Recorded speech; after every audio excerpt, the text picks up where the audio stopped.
Hi there, I'm Kevin Benedict, Senior Vice President of Solution Strategy here at Regalix, and I want to thank all of you for joining us today.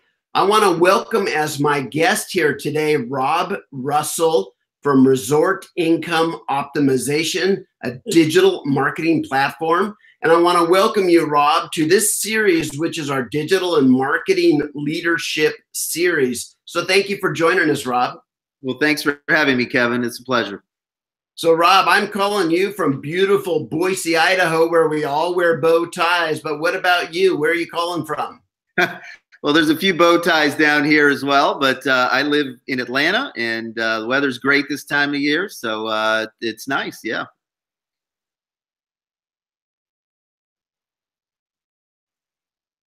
All right. So, Rob, let's ask that question one more time because your voice disappeared, and we'll edit that out, okay? Okay. So, Rob, I'm calling here from Boise, Idaho, where we all wear bow ties. But where are you calling from today? I'm calling from Atlanta. There's a few bow ties here as well, and the weather's great. That's beautiful. So, Rob, thanks for joining us today. Now, I want you to share. So, you're the CEO and founder of Resort Income Optimization. How did you get involved in that business as a digital leader? Yeah. Well, you know, the business was started back in '99, actually, by a charter airline that was flying a lot of people from Atlanta down to the Caribbean, and they decided to help them out with some of their digital distribution as well. Oh, wow! So how did you get involved in it? Yeah, well, I've been involved in international business for several multinationals and doing a lot of digital marketing and technology for a few years. And a couple years ago, I decided I wanted to kind of strike out on my own, and I purchased the business. So I've been kind of working on it for a few years, but it's great. It's a great business. You know, we've since expanded a lot beyond the Caribbean, and you know, the charter airline that originally founded the business, you know, they spun it off, and it's a great standalone business. And we help a lot of hotels around the world who don't necessarily have the resources, you know, that a lot of the big chains do. So let's jump in. Let's just jump right in with both feet and say, what problems are you solving for these resorts? Yeah. Well, the short answer is we help them optimize their revenue, right? And, you know, that involves, you know, getting better rates and also occupancy. And, you know, as with any sort of economic supply and demand, right, when you raise your rates, you know, your demand or your occupancy or your sales can tend to go down. So in the hotel business, which has a lot of fixed costs, you need occupancy, and you need reservations, and so you do need to strategically, you know, manage your pricing out into the future so that you can make sure you fill up all of your rooms. So we help them optimize their rates and their occupancy. You know, that can get pretty complicated with all the different travel channels, right? There's a lot of third-party channels where people buy travel, like Expedia, Booking.com, and dozens of others, right? And all over the world, especially with resorts, they are marketing themselves to travelers that are all over the world, and even though they are small. So we help them distribute the data and the occupancy correctly, right? A given room type, you know, only has a certain amount of supply. You want to make sure that all of those marketplaces are showing a supply that you actually have, and showing availability of rooms that you have for certain dates or certain room types. So all of that is data that is constantly changing, right? And on the rate side as well, you know, these are usually seasonal businesses, and there is a seasonality when you look out 300 or 400 days into the future, and people book travel that far out. So you have to have rates out into the future, and they vary by season. And then, of course, as your occupancy changes, you also have to adjust those rates, right? If your occupancy is super high during a certain period, you may have an opportunity to raise rates. If your occupancy is really low, then you need to do promotions and maybe lower rates. And, you know, all of that is to kind of optimize your overall revenue. There's also kind of a marketing side to that, which is really making sure that all of these websites have excellent photographs that are high quality and really convey the experience well, and prompt a guest to book. So there's a whole marketing aspect there as well. There's also direct booking technology, which is important to have on your own website because those sales are commission free. So from a revenue and profitability standpoint, getting that right is really important for smaller independent resorts. Wow. So that's your target market, the smaller and independent resorts? Right. Yeah. They tend to be sort of, on the low end, maybe 10 rooms up to 100 or 150 rooms. I think once they get a little larger than that, they have full-time people. They can afford to have a full-time revenue manager or a full-time IT person, that sort of thing. So they don't necessarily need, someone like us to provide those services. But below 100 rooms or below 150 rooms, very often it's not really feasible for them to hire that kind of expertise in-house. Or many times a resort is on a small remote island or maybe up in the mountains somewhere. And those kinds of resources and people and expertise may not be locally available. Wow. So how did you personally develop the skills because this sounds like a very I can imagine that a lot of resort expert at running a resort, but all of this digital technology that's fast evolving, all these new and different platforms, the new requirements and all of these things that are involved out there, boy, that's a lot of complexity, isn't it? Yeah, it really is. Well, my background was really kind of suited to it, and over time, I think the business and a lot of the people in our company have also developed that fairly unique mixture of talents, right? And it is a blend of technology and marketing for sure. And it's something that I've always had a passion for myself, and also sort of a lot of the international issues as well have always been of great interest to me. It is a blend of skills that is somewhat unique, and it gets even deeper than that. So for example, we have very deep knowledge of some of the big channels like Expedia, for example. It takes pretty good knowledge of what exactly do you do in Expedia to get a high ranking for your property, right? It's a little bit like Amazon or Google, right? There is a science and perhaps an art to getting your property ranked high. When somebody searches for a hotel in your marketplace, you want to be near the top of that list, right? If you're on the second or third page, you may never even get a look or a consideration.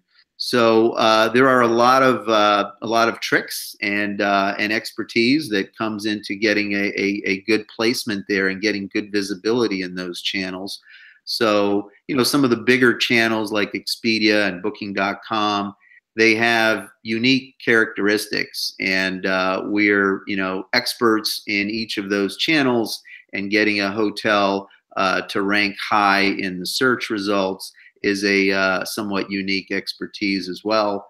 I think, on the direct booking side also, is another area that requires expertise in perhaps user interface, right? You want your website fairly simple to use, and you want to allow people to book whenever they want. You always want to enable the transaction. And a lot of pure technologists are not necessarily focused on the user experience, and a lot of pure marketing people are not always focused on the important technology pieces. So that blend is really important to converting whatever traffic you get to your website. Really requires you to put yourself in the user's shoes and make sure that it's easy for them to land there, find out about your property, and then as soon as they are ready to make a transaction, you need to make that as simple as possible. And that's not always easy, right? Oh, absolutely. And I'm thinking here as you're speaking, and I'm saying, okay, I could see this can be done with a room full of people that are expert in those areas, or you can do your best to try to automate as much of this as possible. What's that mix look like for you? Yeah. So I think a lot of the automation comes on the back end for our hotels. And, a few years ago, a lot of hotels were still managing each channel individually and separately. And so one big piece of automation that's, I guess, relatively new in some markets is something called channel management. And, these are software applications that, excuse me, these are software applications that they plug into all these different marketplaces via XML, and they allow you to put in your rates and your availability for all your room types and manage all of that complex information in one platform. And then they push rates and availability out. And then also, very importantly, they bring back reservation details as well as payment details. So all of that information has to come back in from each of those different marketplaces and then get sent to the hotel. So there's quite a bit of automation there. I think another area is, there's in the hotel industry, there's something called a property management system, which, really helps them manage all of their individual rooms. And it is also kind of the ultimate source for reservations and bookings and all of that and guest information. And so you also want to be able to quickly see your revenue picture and your occupancy and metrics in the industry, like revenue per available room and things like that. And so there's revenue management software as well that will just automatically pull data out of that property management system, and you can log in and get a fairly quick picture of how your bookings are looking in the future. Maybe compare that to last year, and then decide if you need to make a change, if you need to adjust your rates, and that sort of thing. So there's some automation there as well. Yeah, so talk to me about that interaction. I mean, do they just give you access to those tools on their that they use on premise, and you log in and look at all that, then help them manage that? Or do you have some additional platform where you're doing analytics, looking at competition and looking at all that, and then suggesting to manage themselves? Right. So it's a little bit of a blend, and it does depend a little bit on the hotel situation. So each hotel might be a little bit different, but very often we do log into their systems, and we, cloud computing is a big game changer in that sense, right? And a lot of these cloud applications can be accessed with a browser, with the username and password. And so sometimes we log into their systems and manage it for them, right? And we act as a revenue manager, which is, in the hotel business, that's a position that is very often on site and a full-time person for bigger hotels. And so we log in from anywhere in the world and, kind of take a look at their occupancy and their bookings and maybe resolve problems with specific reservations. We manage their account on third-party sites like Expedia and Booking.com. And then we also log into their systems and manage those. We do have some software providers that we partner with, and we are specifically very knowledgeable about those. And so if they need those systems, then we usually try and offer them 2 or 3 different options, and then we'll install it for them as well and connect those systems together, because there is kind of a chain as well, right? So on all the way at the end is kind of the consumer facing piece, which might be a booking engine or perhaps these third-party sites. And then that data comes back into the channel manager, perhaps, right, which manages all the different channels. And then that connects into a property management system, which is really where they receive the bookings and assign specific reservations to specific rooms, and where they charge the cards and all of that. So these systems need to be connected. So in some cases, they've already got the systems and they're all connected, and we log in and advise them that way. In other cases, we kind of tell them what they might need and maybe connect some new systems. Got it. So that's kind of on the management and the revenue management. But talk to us about the marketing side now. I mean, do you have to get involved in all kinds of social media and Instagram for a particular resort and all those things as well? Yeah, yeah, absolutely. And that's a huge, growing issue for a lot of hotels, and it's something we're trying to help them with as well.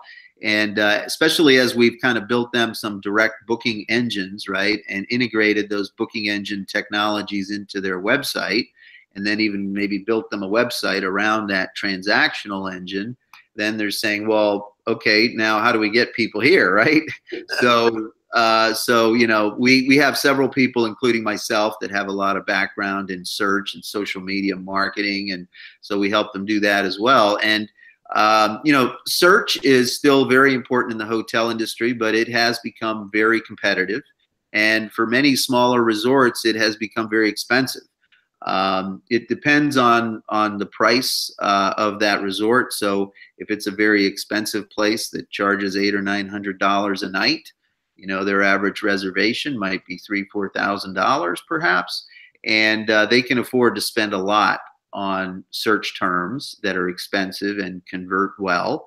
But other hotels that may be more moderately priced, their average reservation might be $700 or $800.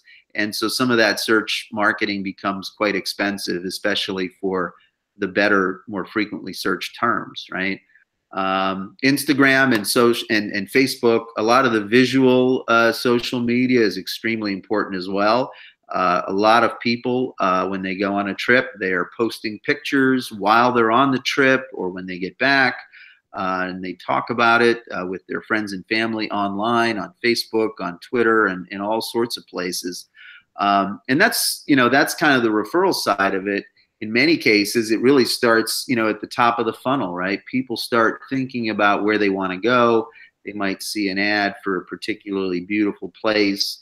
A lot of people share, videos and pictures of beautiful places they haven't even been to, right? But they end up sharing that, and then somebody else sees it and it inspires them to say, hey, I want to go there. And then they start doing some research and looking into it, and eventually they book a hotel, right? And so being present in all of those channels in a really thoughtful way is really important for hotels to be able to get those direct bookings. Well, yeah, Rob, I see that myself. If I'm going to a city I've never been, I'll check on the visual social media, right? I will look at Instagram and Pinterest. I will look at YouTube, and I'll try to look at the most, fun, interesting neighborhoods.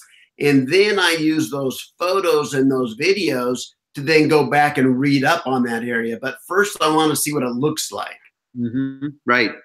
And there's also, the photos that I think are most important very often, but there's also narrative, right? People write about their trips and people read about the experiences. And so those are also pretty important as well. And if a hotel is at the top of the funnel, they might get some direct business there as well. All right. So you've been in the industry or around the industry for some time now. What digital impact have you seen in the travel industry? I can think back to the first time I started going back and forth to Europe. I would go to a library, I'd open a book, I'd see a fax number, I would fax a request. It would come back in, a half German, half English kind of thing. They would send me an application. I'd fill out it and say, here's the dates I want to reserve, fax it back to them with my credit card number. So everything has changed since those days of faxing and reading from a book at the library. How have you seen it change just over the last 5 years? Yeah, it's dramatic. We kind of joke about faxes, but there are still some travel agencies that use faxes, and so some of that does still go on, but it is phasing out very rapidly. And a lot of this automation also means that hoteliers do not always have the opportunity to engage in dialogue with their clients, right, or with a potential guest. There's not that many people that just pick up the phone and call and ask questions, and then the hotel has the opportunity to, identify an ideal solution for them, answer questions. So they have to be really, really thoughtful about pushing out all of the right information, making sure that it's out there in all these different places in a well formatted, well thought out way that presents their property well. And they can't really keep track of it. Some of it is a time constraint, right? A lot of hotels just don't have the time to be checking all of these websites, and some of it is expertise as well. So many hoteliers, especially in the smaller resorts, they are very much people, right? They like to engage with people in person, and they like to be hospitable and that sort of thing. And when you're posting pictures and content out there on the internet, and you don't know who's looking at it, or you don't even know if a person had trouble booking their room with you, you might not even be aware of it. And so a lot of hoteliers are kind of in that space a little bit, and they don't know really how to reach lots of people, or they don't know what's going on out there. Are people having a good digital experience with their hotel or not? And that can certainly hurt their revenue as well. So, there is a mindset, and digital transformation, I think, is huge and very evolved in a lot of the big global hotel chains, right? They are kind of at the forefront of many industries, I think, in offering great digital solutions. Also with mobile, for example, I was heavily involved in mobile in the early days of that. And from the very beginning, the largest mobile commerce transactions were hotels and travel, right? People started to actually buy thousands of dollars of travel on phones.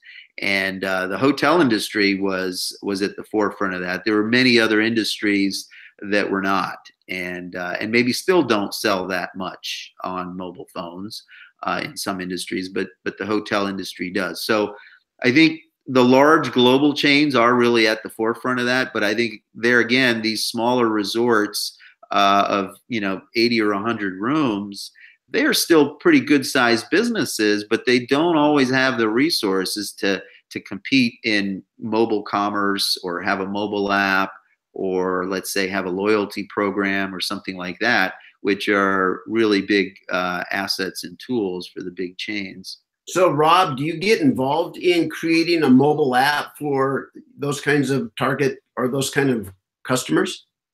No, I mean, we do have that ability, and we've kind of thought about it. But I think in most cases, it doesn't always make financial sense for a smaller hotel to have their mobile app. Now, there are a few cases where it does.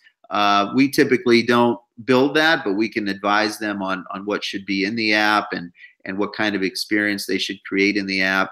I think with smaller hotels, what we found is that what tends to make more sense economically is an app that enhances the experience while they're on the property, right? And those are relatively inexpensive to make, and can enhance the experience for guests depending on what kind of property they have. And it really connects them to all the different aspects of the hotel, maybe room service, or maybe sightseeing nearby. And so that is more feasible. On the other end of the spectrum, in terms of generating revenue and bookings and marketing, a lot of consumers are booking on mobile, and they book. They tend to be mobile web instead of a mobile application, right? So, for example, the booking engines that we install on their website, and their website has to be mobile optimized. And there are still many, many hotels that have a website that is not mobile optimized, which, as many of us know, that will greatly reduce your ranking in Google and so on. But many hoteliers are not necessarily familiar with that. And so they have a website that is not optimized for mobile, and they might have a booking engine that's not optimized for mobile. And so there is technology now, and it's cloud-based technology. It's fairly easy to deploy, and we help them do that. So we help them have a mobile site and a mobile booking engine so that consumers can land on their site and find it and book from a mobile device. Similar thing with third-party sites, you know, Expedia and Booking.com and a lot of those large players. Their mobile app is very important. And so we have a presence there, but it's kind of through them, right? They're kind of like retail. So Rob, have you got involved in adjusting prices dynamically when there's distressed inventory? For example, there's a massage table that you want to charge $125 for, but it's open. Nobody's booked it. So you send out kind of a real-time message to all the guests saying, you know, the price was this. There's a 40% discount between 11 and 1 today. Do you get involved in that kind of thing? Well, you know, we haven't, but it's certainly all possible. I think most of the hotels we deal with on the smaller side don't necessarily have that real-time visibility, and we typically work with the general manager, and they're not necessarily aware of it either. So they don't necessarily have a system that shows them bookings of some other services. We do get involved maybe in promoting the restaurant if they have a restaurant on site. Again, some of these smaller hotels may not even have a restaurant. But yeah, I think that hotel reservations, or sorry, restaurant reservations within the hotel are also the kind of thing that might go on a mobile app, because it's similar, right? There's availability and occupancy, and they might push out a special. If there's very low bookings for a particular night, they might offer a special for dinner. Wow. Okay. So one of the other big trends that we all see out there are these, you know, the sharing economy. So you see things like the Airbnbs. How do you see that impacting your particular market? Yeah, that's been a huge impact, and I think in the last year or so, it's accelerating, and it's really changing even more. And so, I think a lot of what's happened in the last year specifically is that Airbnb has really started to ramp up their inventory of hotel rooms. So if you go on Airbnb now, a lot of what you see there are actually hotel rooms. They might be presented a little bit differently, or sometimes there are hotels that have, for example, kitchens, and they might be a little 2-bedroom suite with a living room and so on. And it may look like an apartment, but it's actually a hotel room. And so a lot of hotels are doing a good job marketing themselves through Airbnb, whereas I think a few years ago, Airbnb was 100% competition, and may still be for some of the larger hotel chains, right? But for smaller boutique hotels, I think they are a channel for distribution, and they are a cheaper channel. So without naming too many names, you know, the commissions that you pay on Airbnb might be 3 or 4% instead of 15, 20, 25%, which you pay in other channels. So that is a huge difference. Yeah. And so, you know, the hotel owner gets to keep a lot more of that revenue through Airbnb. Now, there are some additional complexities. So, for example, you can't necessarily manage all your room types in large volume in Airbnb. It's designed for individual apartments and so on, right? So I think Airbnb is trying to figure out how to evolve as well, you know, to accommodate those needs. The other thing about Airbnb that's a little tougher is the communication. So the consumer on Airbnb is a lot more mobile, more millennial, and they want almost constant communication. And with other channels, that's not necessarily the case. So from a hotel perspective, you have a lot more engagement there. It is more time consuming to be dialoguing with that guest before the trip, during the trip, after the trip. So so it does take a little bit more time from that perspective, but it's good business. I think the other flip side that you see there is that a lot of the online travel agencies, right, the large booking sites like Expedia and Booking.com have you know, they've purchased a few of these home sharing sites, VRBO and HomeAway, and now they are starting to include those home listings in their hotel listings. So, in certain markets, if you go and you search for a hotel, you won't just see hotel rooms, you'll see individual apartments and hotels as well. And Rob, just last week, I was on Marriott's website in a city, and it gave me as an option an in-home experience. Uh-huh. Yeah, I think that was just launched like a week or two ago, actually. I think I saw an announcement on Facebook or something like that, right? But yeah, I think that's starting to blend. So I think the large hotel chains are starting to kind of figure out how to compete in that space. There again, I think for the smaller resorts, I think it's a little bit of an easier decision. It depends if it's more of a pure hotel, which is sort of just a room and a bed. It's not necessarily quite as good. It's still a channel they should be in. But if your units are, a little bit more apartment-ish, and you have kind of a kitchen and so on, then it's an excellent fit. And so yeah, those channels are starting to blur a little bit as well. And I think that's probably only going to accelerate. Oh yeah. So Rob, I can think back, if I go back even 30, 40 years, hotels would compete with technology like magic fingers, where you could put in a quarter into your bed and it would vibrate the bed. Right. And they would compete, and they would put that on their signage out at the street. We have magic finger beds. That was their technology innovation. Right. Today, it's companies and hotels and resorts are still competing on technology, but I read recently that it's much more on how fast is your internet at that resort. Do you hear that same thing? Absolutely. That is critical. And I'll tell you where it's even more critical is in overseas travel.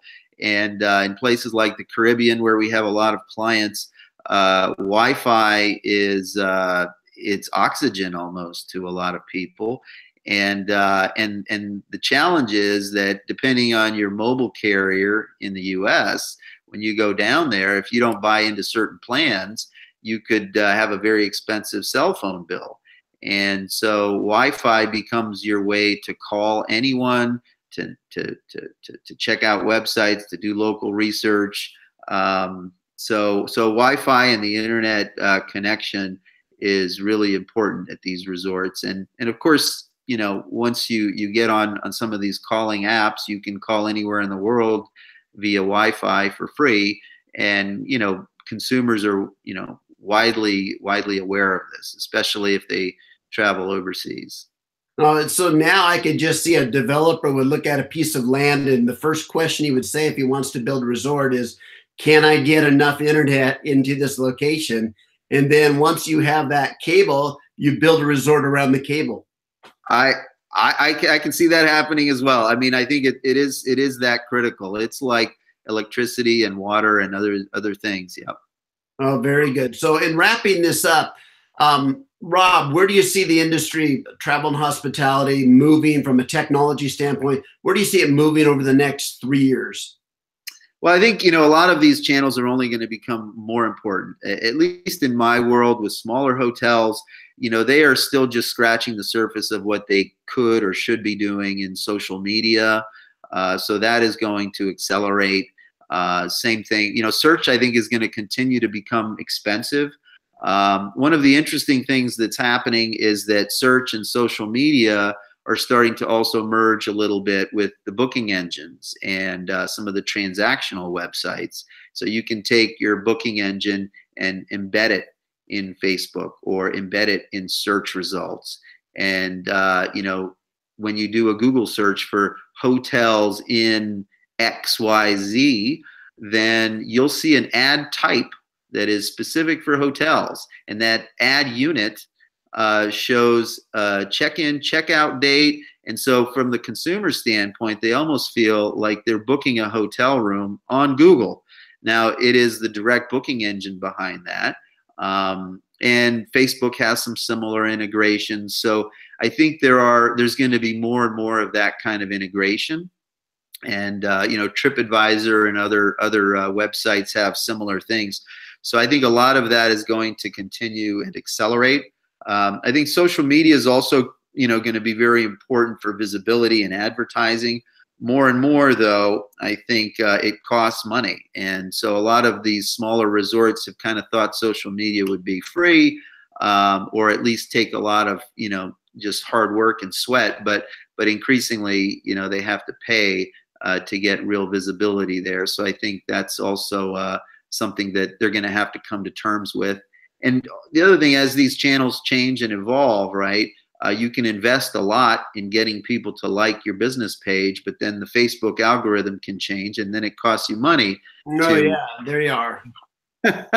And so I think they also need to invest in their own proprietary assets like email. Email is still critical for many industries in marketing, but especially in this one where reservations and all of that is done via email. And so they can build up an email database that can become very valuable. The Airbnb home sharing, I think we've already talked about that, but I think that's only going to continue accelerating. And automation as well, connecting all these systems, for smaller hotels, there's still a long way to go there. And then, kind of the last thing I'll mention, which is a little bit further out, is blockchain technology. And so, when people think about blockchain, if they know the underlying technology, it's much more than Bitcoin, right? And Bitcoin, there are hundreds of other cryptocurrencies, right? But they're not really currencies. They're just transmitting data back and forth between two parties. Some of them are even called simple contracts and so on. And so what that means for the hotel industry is that, for example, Bitcoin just says that I'm sending and you're receiving $100. Those are, few data points.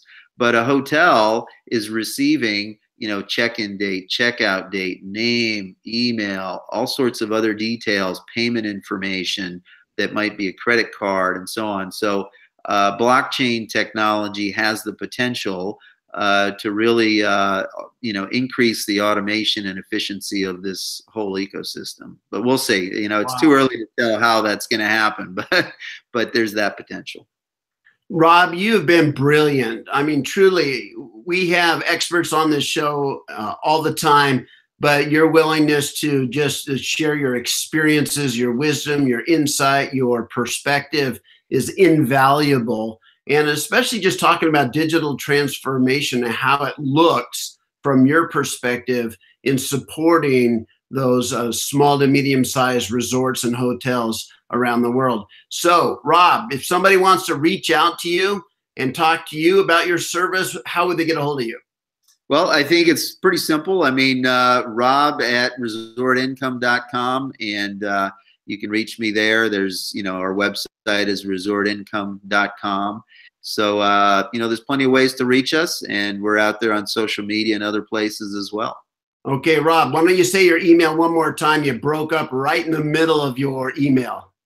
Okay, it's Rob, R-O-B, @resortincome.com. Perfect. Thank you so much, Rob. Thank you, Kevin.